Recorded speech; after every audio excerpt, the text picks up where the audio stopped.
Hello and welcome. We're going to play a game here against Dmitry Solzhenitsyn. Definitely someone who's experienced a lot in life. Solzhenitsyn. That's a serious name. Alright. I used to be playing the G6 lines here, but I've given that up because somehow this approach just seemed to suit me better.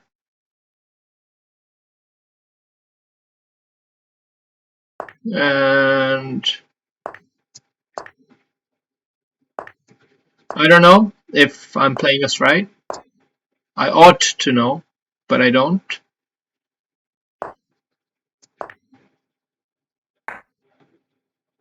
He's going for an early trade kind of a position.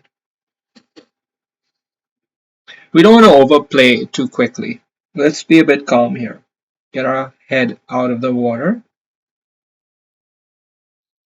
Because one thing we can do is we can double these spawns. The only thing is it worthwhile?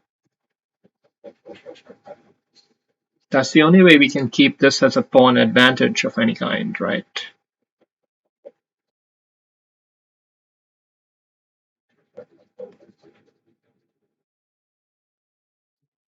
I quite like this. I think this knight has potential to be a nuisance in this position.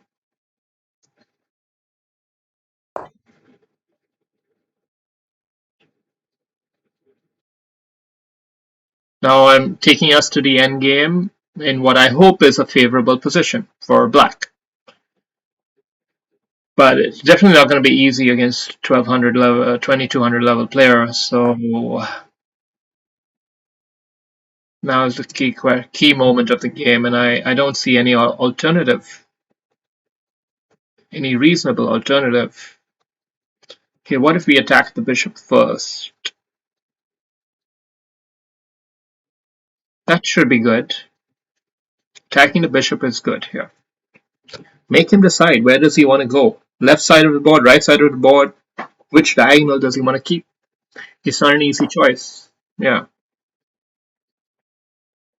Now this knight, he can come here potentially. Well, what else can he do? It doesn't have much. Because you got the rook check is also quite powerful. So I'm somewhat inclined to thinking that doubling the rooks makes most sense on this position.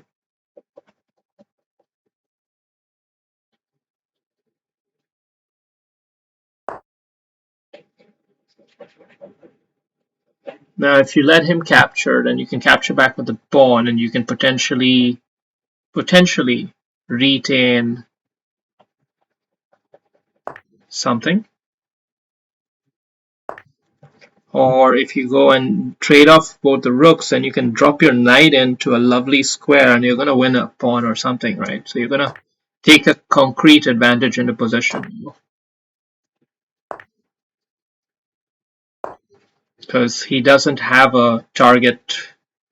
He can't defend them both at the same time. This is a clearly winning position for black, I would say. White has the same number of pawns as black, but his two pawns here are kind of blocking each other out. You got to be careful that you can get your knight out in time, and you can because it's a check. So fortunate about that.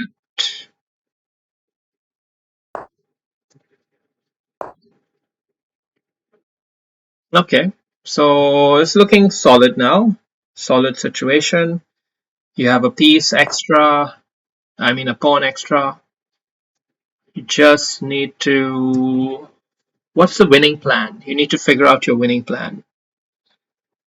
The winning plan involves an active king, for sure. So we gotta, again, put the question mark to him. Where do you want to go? Okay, he's gone there this time. Now, do we deliver check?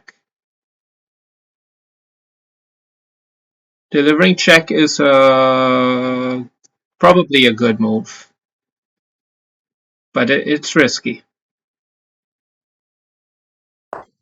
Okay, so he's going back there and he's holding on to this. He can't just advance because of this pawn here.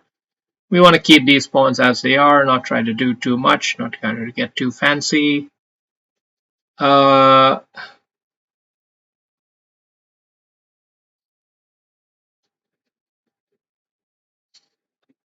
Let's threaten.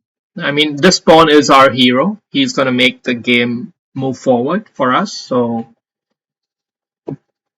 we got to utilize him effectively. And now I think now we're going to win this pawn as well. So it's really game over for white here. Sorry, Dimitri. Yeah, I'm sure you're a great player, but this just wasn't your night. Okay, it's going for the deep, deep, deep. We just got to be fast now. Fast with the pawns. Don't muck around.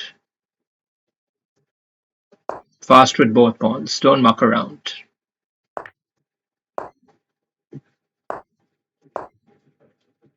Just gotta be fast. It's so easy in these situations to get lost in the thought of capturing one pawn and there, here and there, but it is really, it doesn't make any sense to do that. So, yeah. All right. Hope you enjoyed this game against Dmitry Shoshnechyn, and see you later.